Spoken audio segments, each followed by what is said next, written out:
আসসালামু আলাইকুম ভিউয়ার্স। আপনাদের সামনে নতুন একটা টপিকস নিয়ে আলোচনা করব আজকে।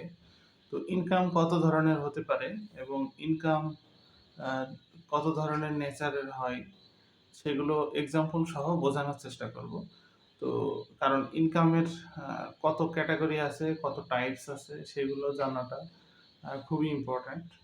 তো শুরু করা যাক চলুন। তো সাধারণত আমরা ইনকামকে ৩ টা শ্রেণীতে ভাগ করি। সেটা হচ্ছে ৩ টা ভাবে ইনকাম হতে পারে।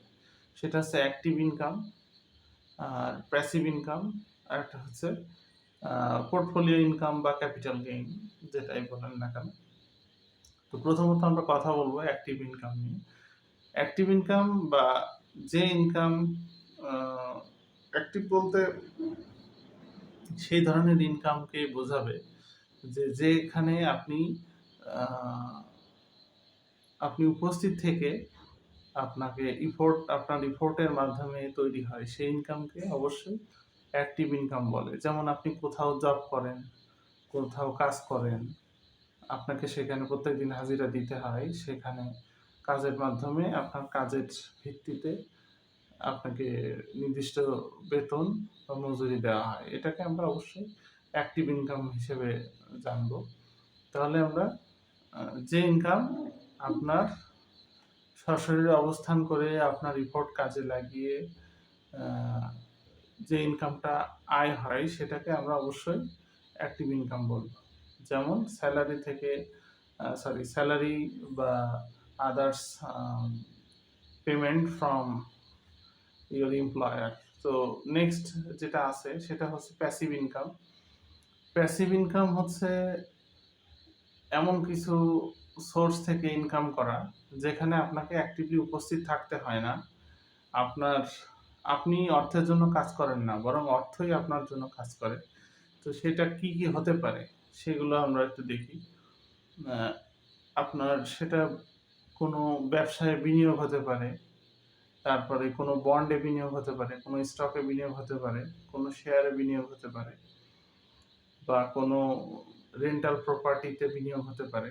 যেখানে আপনি বিনিয়োগ করেছেন সেই প্রতিষ্ঠানটা দেখাশোনা করার ম্যানেজমেন্ট আছে। তারা দেখাশোনা করে এবং প্রতিনিয়ত সেখান থেকে একটা ইনকাম আপনি থাকেন বা না থাকেন উপস্থিত সেখানে, ইনকাম কিন্তু জেনারেট হতে থাকে। এই প্রক্রিয়ার ইনকামগুলাকে অবশ্যই প্যাসিভ ইনকাম বলে।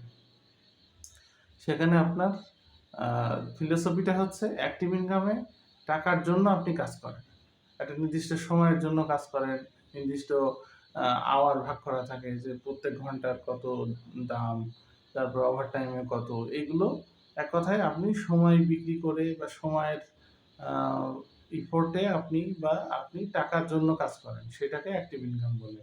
আর যখন টাকা আপনার জন্য কাজ করবে বা বিনিয়োগ আপনার জন্য কাজ করবে, সেখানে আপনি উপস্থিত থাকার খুব একটা প্রয়োজন নেই। সেই ইনকামটাকে আমরা প্যাসিভ ইনকাম বলি।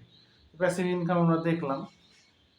3rd যেটা বলেছি পোর্টফোলিও ইনকাম বা ক্যাপিটাল গেইন। ক্যাপিটাল গেইন বা পোর্টফোলিও ইনকাম বলতে সেই ধরনের ইনকামকে বোঝাবে যেখানে আপনি কোনো পণ্য বা সেবা ক্রয় করে কম দামে ক্রয় করে বেশি দামে বিক্রয় করলে যে বেনিফিটটা পান বা যে ক্যাপিটাল গেইনটা হয় সেই সেইটাকে আমরা ক্যাপিটাল গেইন বলি। যেমন আ এক্সাম্পল দিলে বোঝা যাবে। যেমন আপনি আ ডিজেল ৳১২০ লিটার কিনে যদি ৳১২৫ য় বিক্রি করেন, তাহলে ৳৫ যে এক্সট্রা আ যে মানিটা আপনি পাইলেন, এটাকে আমরা বলি ক্যাপিটাল গেইন। তো তাহলে আমরা খুব সহজেই ৩ টা ইনকাম টাইপস আমরা বোঝার চেষ্টা করলাম। এটা active income, passive income and capital gain বা পোর্টফোলিও ইনকাম। তো প্রত্যেকটা ইনকাম মোটামুটি জেনারেলাইজেশন করলে এই ৩ টা সেগমেন্টে ভাগ করা যায়। তো একটা মজার ব্যাপার একটু বলি। যারা অ্যাক্টিভ ইনকাম করে তাদের আ তারা কিন্তু অর্থের জন্য কাজ করে। আর যারা প্যাসিভ ইনকাম করে তাদের জন্য তাদের হয়ে অর্থ তাদের হয়ে কাজ করে। আর ক্যাপিটাল গেইন এর ক্ষেত্রেও অর্থ তাদের হয়ে কাজ করে। এখানে এরকম আছে। তো এখানে যারা অ্যাক্টিভ ইনকাম করে তাদের ট্যাক্স বার্ডেন সবথেকে বেশি। প্যাসিভ ইনকাম যারা করে তাদের ট্যাক্স বার্ডেন তার থেকে কম।